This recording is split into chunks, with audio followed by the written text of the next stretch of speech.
Coast Salish First Salmon Ceremony and its connection to spirituality.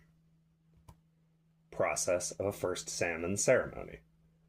Although the specific steps of a First Salmon Ceremony differ between Coast Salish groups, the ceremony can be broken down into three different parts: the welcoming of the salmon as it is brought to shore, the butchering, cooking, and consumption of the fish, and the return of its remains to the river or sea. The first salmon of the run will be caught and brought ashore and treated as a visiting dignitary. The salmon is carried to the fire pit in outstretched arms, where it is placed in a bed of ferns and ceremonially painted with red ochre and carefully filleted. The fish's spinal column is carefully preserved, and the flesh is fastened to skewers to be cooked. The salmon is prayed over by a spiritual or community leader, who asks the fish to look kindly on the people and return in great numbers. Then, the salmon is eaten by the entire community, and the bones are placed in a basket and ceremonially deposited back into the water, so that the salmon would come to life again and lead their fellows to fishing sites. The celebration can last up to 10 days, wherein the salmon are given time to return to their rivers to spawn and to sustain their lineages or stocks. Connections to spirituality and cosmology.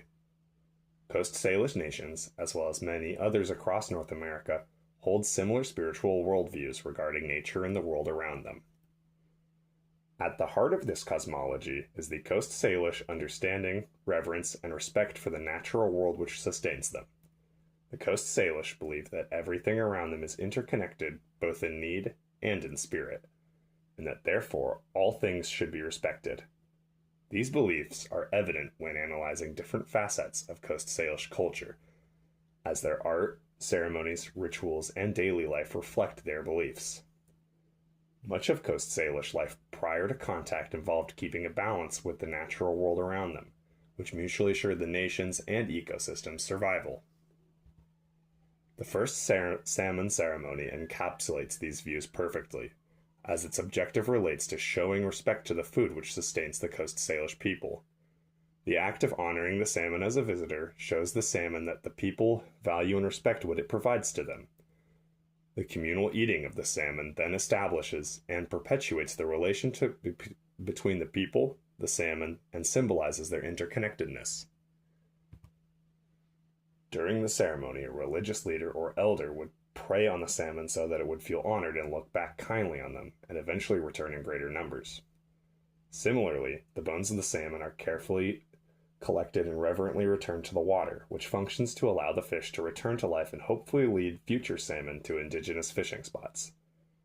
In regard to fishing, the ceremony and symbolism around it denotes the Coast Salish right to fish, but that the right comes with the duty of preserving the salmon's existence.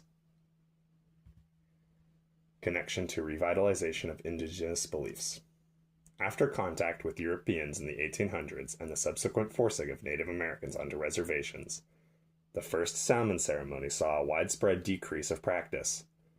This is due to the severing of the connection with communities and their land and resource bases, which effectively undermined the significance of the ritual.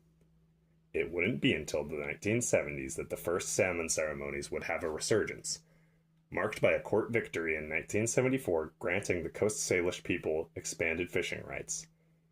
The revitalization of the first salmon ceremony stands as an important victory in preserving indigenous spirituality and shows the importance in restoring the connection to the land in Coast Salish beliefs. Connection to modern-day spirituality and conservation. The revitalization of the first salmon ceremony indicates that the modern indigenous communities within the Coast Salish area still hold true their spiritual beliefs towards preservation and respect to the natural world. The ceremony acts as a modern framework for how should we preserve salmon. After restoring the ceremony, tribal communities of western Washington formed the Northwest Indian Fisheries Commission, which applies these spiritual worldviews towards their preservation, habitat restoration, and fish hatcheries of salmon. Another example of this is the restriction of fishing up until the ceremony, which shows respect to the fish in a more material way, as the Coast Salish refrain from overfishing. As to ensure the livelihood and continuation of the salmon, ceremonies can last up to 10 days. which allows a major portion of the salmon stocks to return to their rivers to spawn, allowing the salmon to survive and repopulate. The Wisanic people today reflect this spirituality and conservation by weaving holes in their nets, which allows for some salmon to escape, ensuring the salmon, which they respect as our relatives, are able to continue. Conclusion. The first salmon ceremony symbolizes the Coast Salish cosmological and spiritual beliefs towards respect of nature.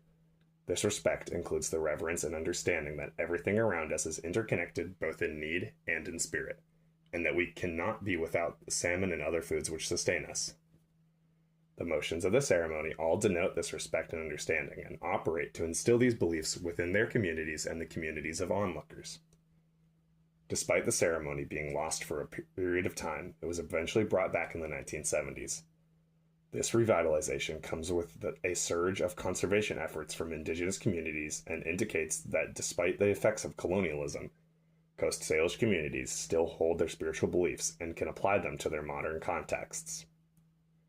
The first salmon ceremony acts as a bridge between their past traditions, modern traditions, and conservation of salmon, which in turn serves to preserve both salmon and Coast Salish culture.